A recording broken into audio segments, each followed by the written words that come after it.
Budget सत्र में कांग्रेस का हमला, आईटीआई, बेरोजगारी और निजीकरण पर सवाल। यूपी विधानसभा में बजट सत्र में कांग्रेस ने युवाओं की बेरोजगारी और आईटीआई संस्थानों के मुद्दे पर सरकार को घेरा। नेता विधानमंडल दल आराधना मिश्रा मोना ने कहा कि योगी सरकार युवाओं के रोजगार को लेकर गंभीर नहीं है।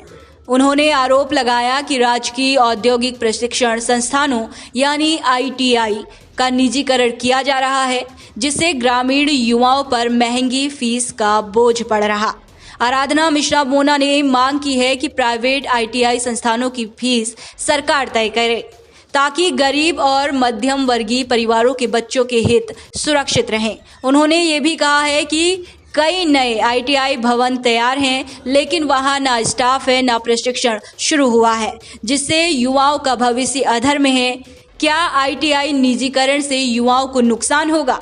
ऐसी ही राजनीतिक अपडेट्स के लिए जुड़े रहिए राष्ट्रीय प्रस्तावना न्यूज के साथ। विधानसभा से राष्ट्रीय प्रस्तावना के लिए संजीव श्रीवास्तव की रिपोर्ट। संख्या 15 श्रीमती आराधना मिश्रा मोना।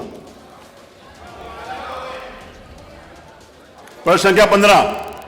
माननीय अध्यक्ष जी, आपने इस महत्वपूर्ण विषय पर मुझे प्रश्न अनुपूरक पूछने का मौका दिया है।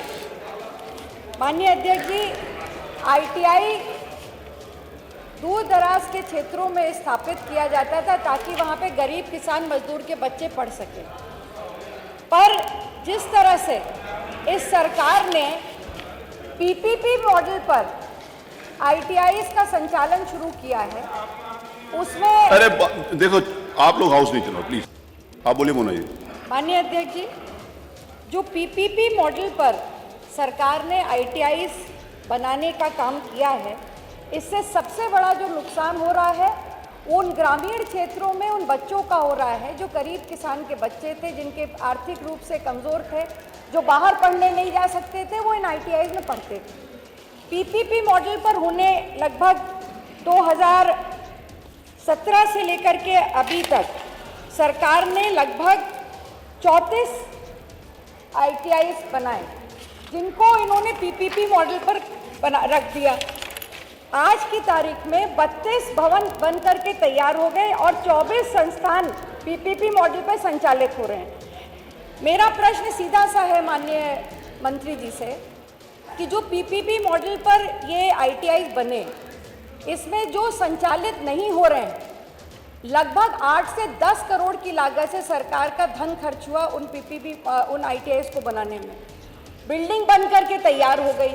मेरी विधानसभा क्षेत्र में 2017 में वो बिल्डिंग बन गई थी, आज तक संचालित नहीं हो पाई।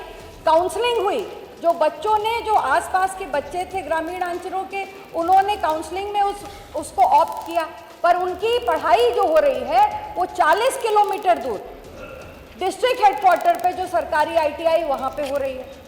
और दूसरी बात, जो पीपीपी मॉडल पे आईटीआई हैं भी, वो जो फीस ले रहे हैं वो 15,000 17,000 फीस ले, जबकि सरकारी आईटीआई में 7 से 1,000 रुपये तक की फीस होती है।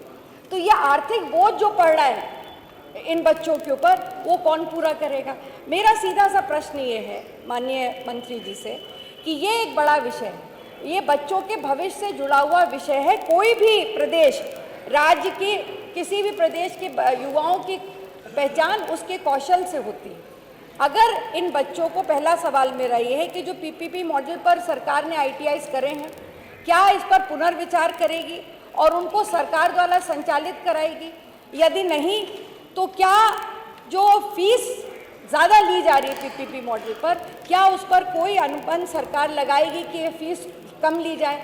और तीसरा, जहाँ पे ये बिल्डिंगें बन करके तैयार हो गई, जैसे मेरी विधानसभा क्षेत्र में लालगंज में आईटीआई बन के तैयार हुआ, वो 8-7 साल से संचालित नहीं हो पा रहा, तो क्या उन पर स्टाफ का रिक्रूटमेंट करके और सभी आईटीआई को जो नहीं चालू हो पाए हैं, बिल्डिंगें तैयार हैं, स्टाफ का रिक्रूटमेंट करके उनको संचालित कराएगी? मेरे